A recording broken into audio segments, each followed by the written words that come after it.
Avenida Brasil épisode 81. La famille de Typhon est en train de dîner quand soudain ils entendent Ivana pleurer. Arrivée au salon, Carminha est sur le choc d'apprendre que Marx va quitter la maison. Marx leur dit qu'il a besoin un peu de temps pour réfléchir, s'appuyant aussi sur le manque de confiance de la famille après l'accusation de Jorginho. Typhon et Carminha supplient à ce dernier de ne pas faire cela pour ne pas porter préjudice à son mariage. Marx les assure que c'est pas une séparation, qu'il veut juste prendre un peu de temps seul pour réfléchir. Ivana n'arrête pas de pleurer, Muricy console sa fille. Thessalia et Leleko à la maison prennent pitié pour Alexia pour son mariage raté. Leleko veut renvoyer Darkson qu'il trouve de pas faire correctement son boulot, mais Thessalia lui dit. Darkson commence à lui plaire du fait qu'il est très obéissant et attentionné. Leleko fait une crise de jalousie. Peu de temps après, il reçoit l'appel d'Ivana l'informant que Marx va partir de la maison. Ronnie débarque à la prison. Encore une fois, Sulène remercie Ronnie d'être venu à son secours lorsque Ramon l'a retenue prisonnière.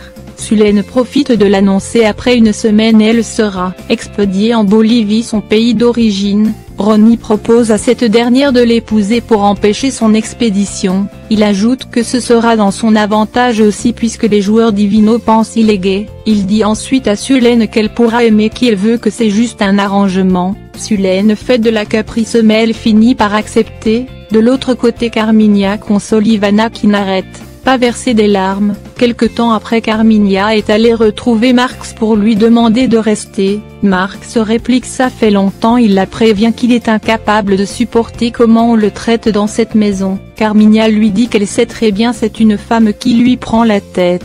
Elle supplie à Marx de rester et de ne pas l'abandonner dans la maison seule avec ses gens. Marx reste ferme sur sa décision. Dans la rue, Carlitos continue de courir après Paloma. Arrivée à un endroit, elle monte sur un bulldozer, elle écrase tout sur son chemin. Carlitos, très inquiet, supplie à sa fille de freiner. Elle finit par entendre son père, elle éteint l'engin puis son père lui prend dans ses bras. De l'autre côté, Marx fait des adieux à Nina, il promet de l'appeler pour l'indiquer l'endroit où il se trouve.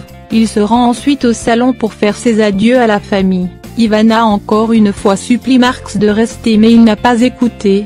Veronica et Noémia viennent rendre visite à Alexia pour la réconforter. Peu de temps après, Carlitos apparaît avec Paloma. Paloma leur dit qu'elle va pas habiter avec un menteur comme Carlitos, qu'elle aurait préféré que sa mère mariée avec lui.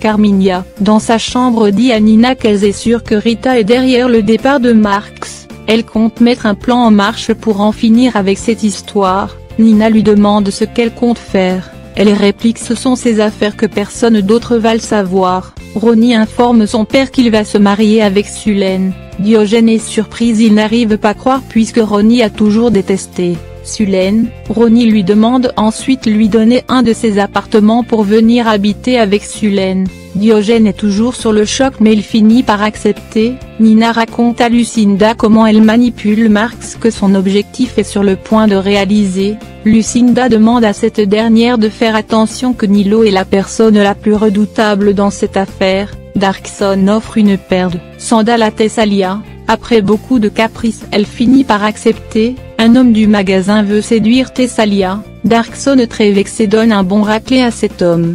Au téléphone, Marx informe Nina l'endroit où il se trouve.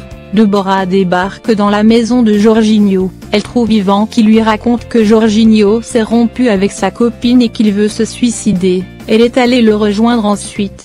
Dans sa chambre, Carminha apporte une bague prétendant qu'elle est en diamant et vaut 50 000 reaux pour lui avouer où se trouve Rita. Nina débarque chez Marx pour fêter son départ.